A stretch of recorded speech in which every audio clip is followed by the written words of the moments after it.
Olá pessoal, vocês estavam com saudade de mim?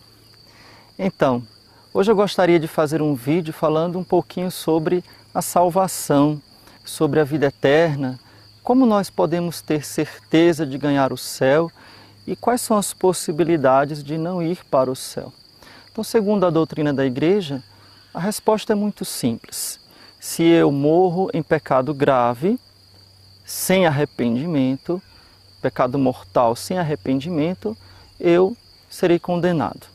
Receberei o castigo eterno por não morrer na graça de Deus.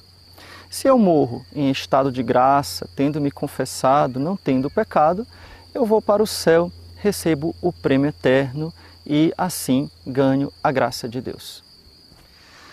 E talvez você possa perguntar, mas padre, por tão pouco eu vou para o inferno, receber o castigo eterno de Deus, eu vou perder o céu, vou perder a chance de ir para o céu, porque eu vacilei e cometi um pecado grave. Ou talvez por tão pouco vivi uma vida de pecado e no último instante eu vou me salvar. Como é que é isso? Eu vou tentar explicar bem rapidinho para você. Olha, não é bem assim. A vontade de Deus é nos salvar. Deus faz de tudo para nos salvar.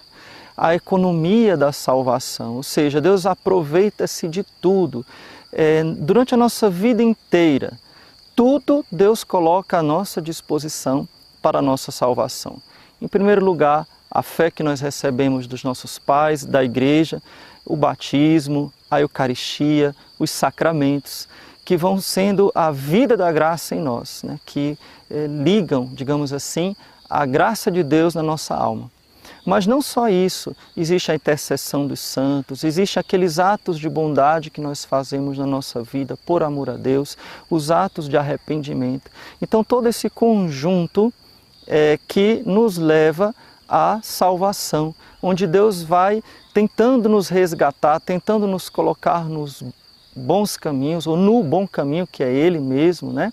Através dos conselhos dos outros, através das intervenções divinas na nossa vida. Tudo isso para que nós cheguemos no último instante e possamos proferir uma última palavra de arrependimento. A intercessão dos meus irmãos da igreja, as missas que foram celebradas por mim, aquelas vezes em que eu recebi graças através de outras pessoas que rezaram por mim, que intercederam por mim, isso tudo vai sendo um tesouro que eu vou acumulando. Ao final da nossa vida, existe uma graça especial de Deus.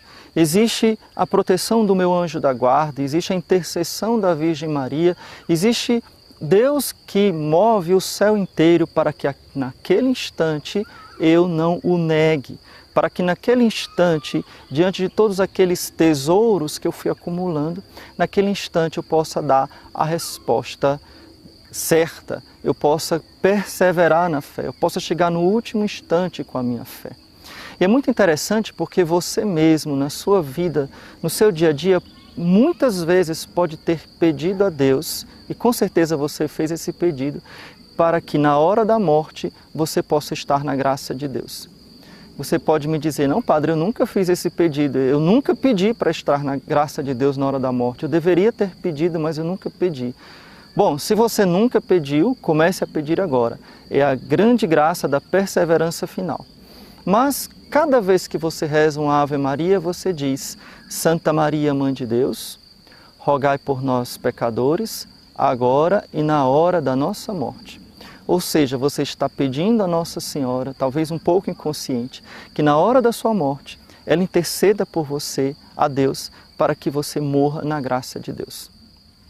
Então nós podemos ter a esperança de que alguém que foi católico, alguém que foi batizado, alguém que confessou, alguém que recebeu os sacramentos, alguém que teve alguma devoção, alguém que manifestou a fé em Deus durante a sua vida e especialmente no último instante, nós podemos ter a firme esperança de que aquela pessoa foi salva.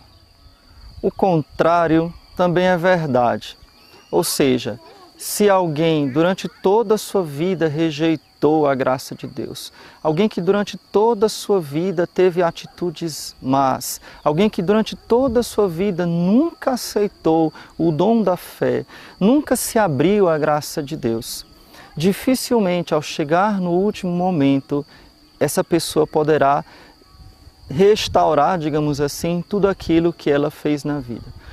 Contudo, preste atenção que a igreja sempre declara algumas pessoas no céu, mas a igreja nunca declara que alguém está no inferno. Por quê? Porque, primeiro, a vontade de Deus é nos salvar.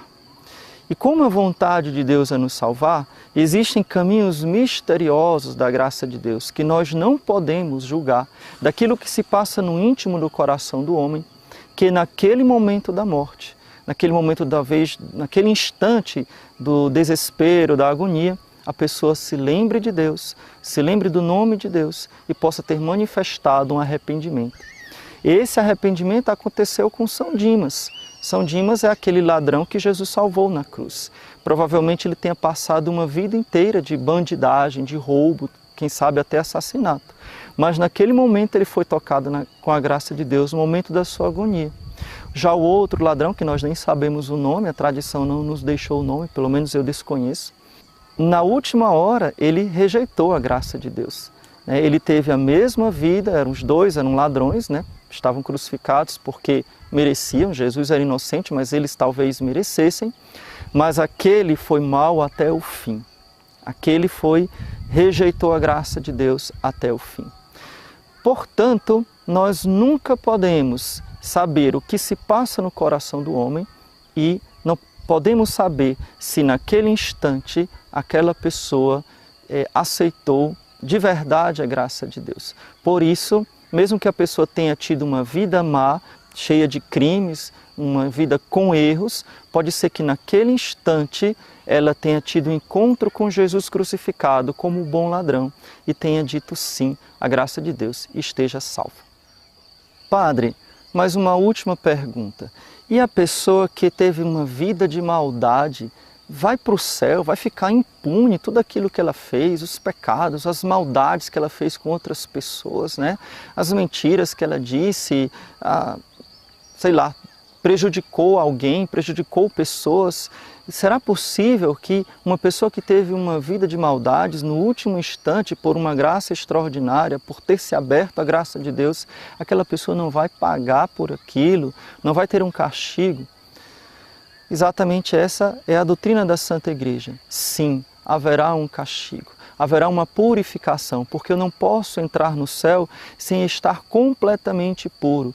E são poucas as pessoas, acredita-se, que estão completamente puras para entrar no céu.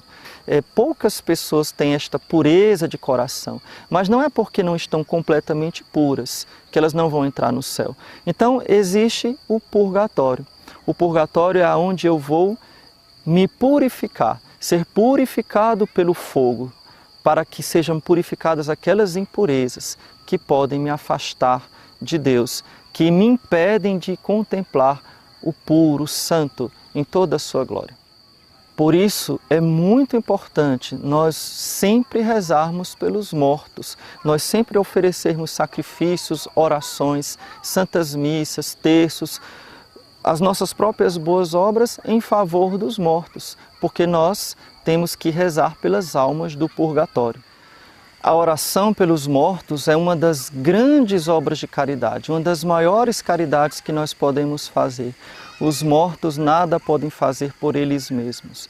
Eles recebem a nossa intercessão, eles recebem os méritos que nós ofertamos por eles, para que eles possam sair o mais rápido possível dos tormentos do purgatório e alcançar o céu. Por isso é nosso dever, é nossa obrigação, rezarmos sempre por aqueles que faleceram, oferecer missas, oferecer as nossas penitências, oferecer a nossa oração, para que aquela alma possa chegar ao céu.